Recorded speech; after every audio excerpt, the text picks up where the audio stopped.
Never forget the time when I was a kid and I was shopping with my dad. I was probably 6 years old at the time, and it's one of the few memories I have with him before he passed away. He had just put the things on the counter, and I'm a kid, impulse buy, there's the gum and everything on the bottom, so I'm like, pack of gum, I want this.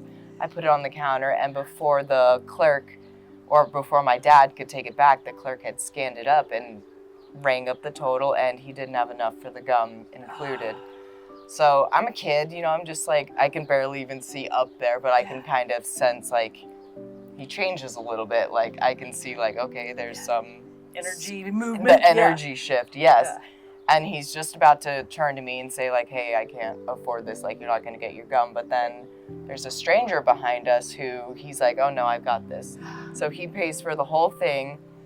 And then he grabs the gum off the counter and he just like hands it to me and he's like, just remember to pay it forward.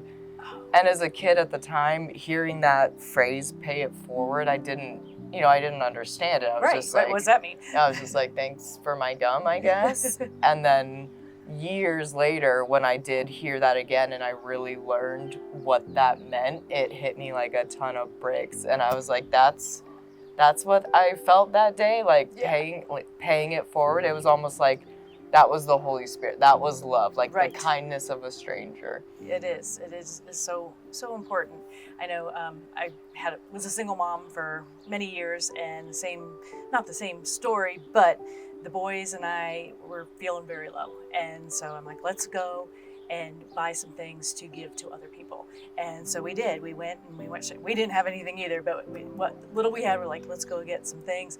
And we brought it to a shelter, and it did. It changed our whole directory. We were, I don't know, it does. It touches your heart, and it makes you feel like, oh, you know what? I've done something for others, and good things are going to follow that.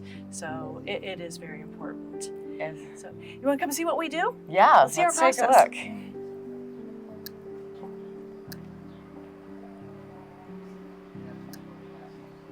One of my favorite things about the Grocery Rescue Program is look at the amazing fresh food we get. Vegetables, all kinds of produce, fruit, breads, meat. It's awesome. This is incredible. What is done for our clients is absolutely amazing. I remember one client coming and telling me that she was able to get off a lot of her medications because she was finally eating differently.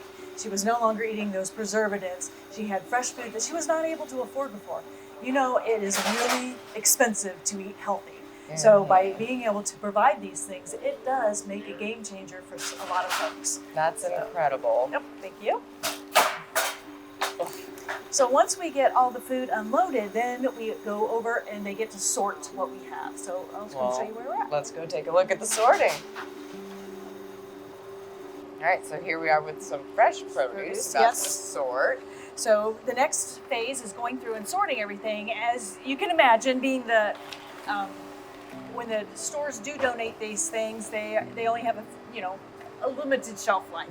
So we do go through everything. Things that are not necessarily fit for human consumption, we put over into animal food. We have farmers that come over. We have animal rescue folks that come over.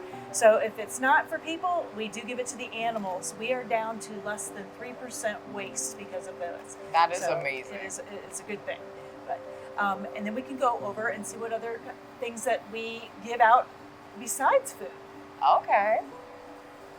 As we were talking earlier, we do more than just food. So we also are able to provide hygiene. So we have for young parents, we have diapers. We have for our older folks, we have adult diapers.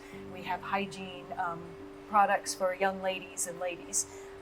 Coming over, you know how expensive formula is. It's absolutely crazy. I remember when my kids were young, as soon as they got out of diapers and got out of formula, I felt like I got a raise because it's just so expensive. Another thing that we are able to do is hygiene as far as soaps, shampoos. Oh my gosh, you have to hear about this awesome story. We have a Hope and Health Fair, and we provide free haircuts. And to watch the transformation of folks that get their haircut, they haven't had it for a while, a clean shave, a haircut, they walk straighter. It makes me cry. You just see them feeling good about themselves. All of a sudden, they're like, I'm a worthy human being. Yes, their self-esteem skyrockets just by one simple thing that I take for granted.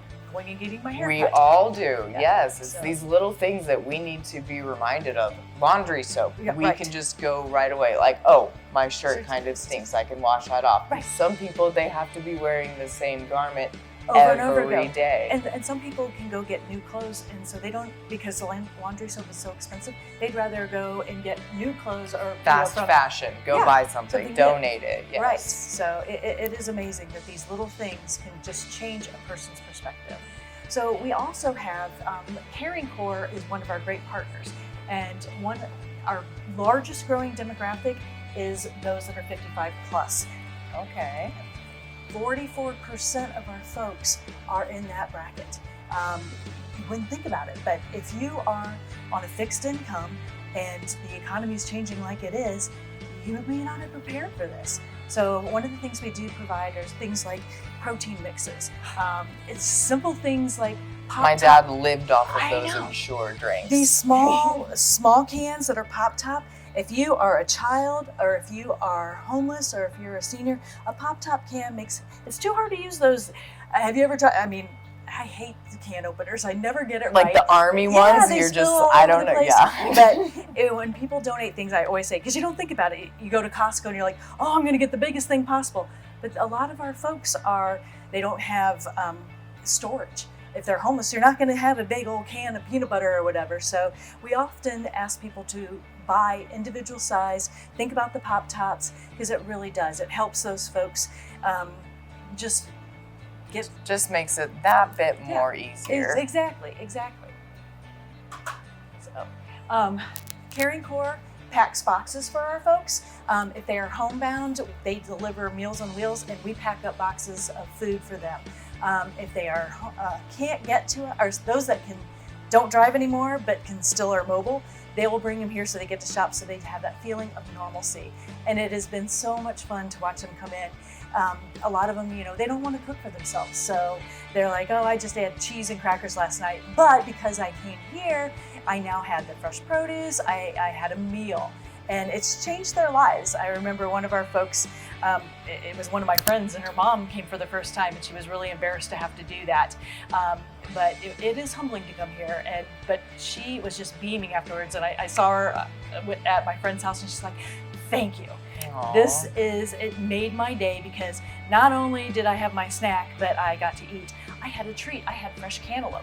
And it was just things, once again, you don't think about it, but it made such a difference to her that she had some of those fresh fruits and vegetables and a meal that she didn't have to just eat, oh, I just have cheese and crackers, I'm okay, no worries. Mhm. But it was very fun for her.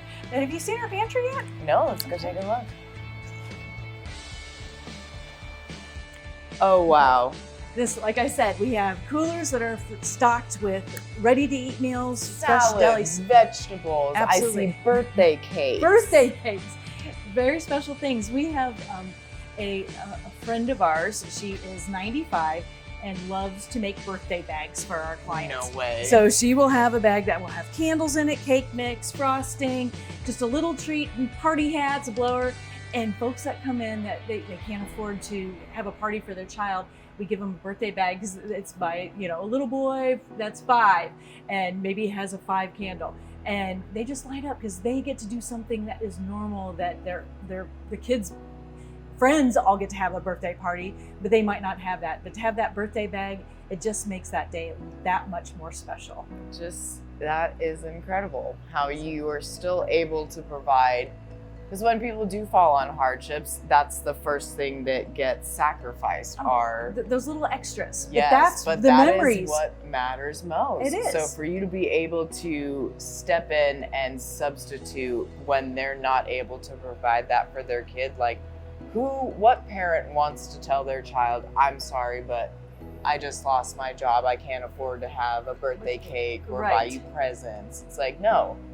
When I can't do that, guess what? The community steps in and we take care of one another. And I've got you. Like, here's a cake. It's like you were mentioning the packages that are made by some lady that just she doesn't know the child is getting that, but she knows some child is. And it makes her getting that. heart so warm that she is doing something to help others. And when she comes in, 95 years old, she's walking on her own, she is beaming because she has purpose and passion. You have given her a purpose. So we love that.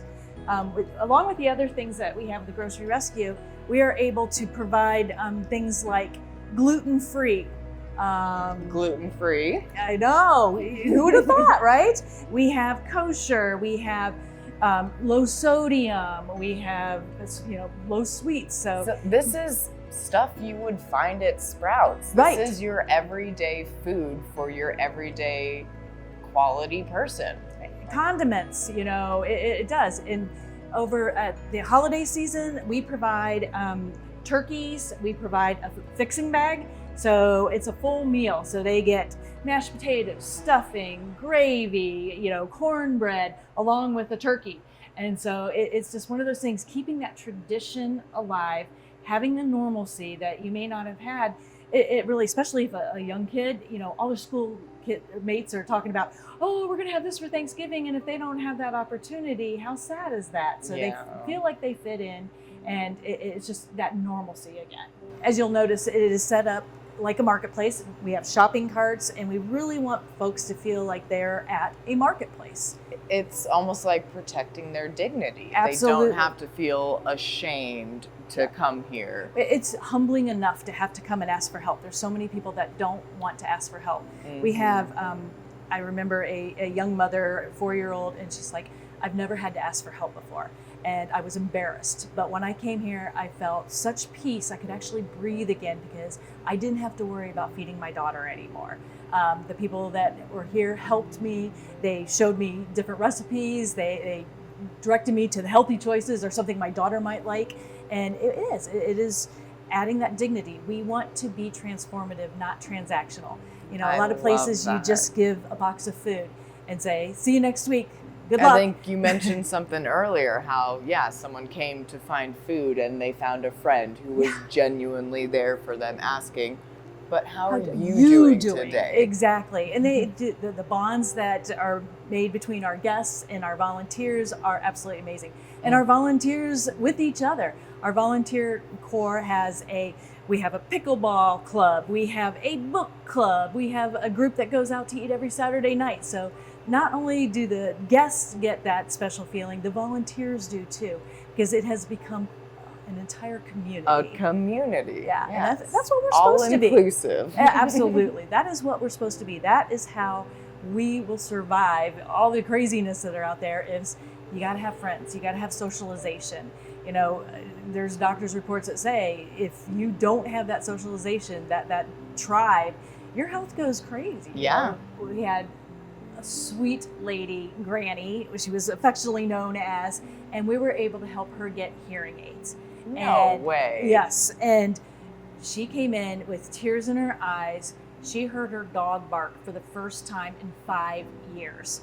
And it was just... See, not only are you giving fresh, quality food, you're giving... We gave her life, it's a part of her life back, something that she was totally missing. Something I would not even have imagined could come from a food bank. Right. It's just, some of those resources and referrals, you never know how it's going to change someone's life.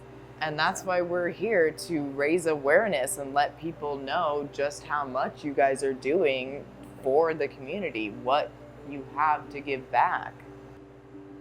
Another client that we had come in, and actually they were not even one of our guests to begin with, they were a donor. So we have the charitable tax credit, and every year she would give her tax credit to us, and it was just a wonderful relationship. Well, she fell on hard times because she was, retired and living life well. Well, her 35-year-old son developed a neurological issue.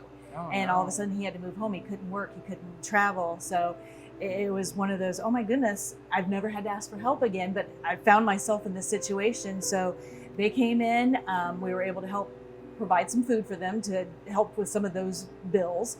And our resource director was able to find some different resources that they did not know about to help him with medical.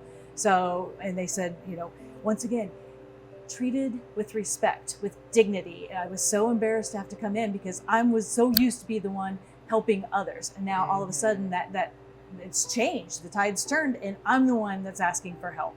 And they were so embarrassed at first to think, oh my gosh, I have to come and ask for help. But once they got in here and they found friends and they were treated so respectfully, and they couldn't be happier. He's doing very well now, and we're all just one emergency. You never know natural when it could disaster, happen to you. whatever, from needing help. And Yeah. so many of us are used to giving help and not asking for help. I remember, like, as a kid during the food drives, Christmas time, going to the back of the cupboards, like, what's the food that we haven't touched in 2 years, or what aren't we gonna eat? What's about to expire? Like, Yeah. But I am so blown away with how much fresh produce and great quality food this is. This is not just the behind the cupboard cans that Well, you not to say forgot that about. sometimes we don't get that. In fact, we had a food drive donation come in, and we found a can that was from 2012.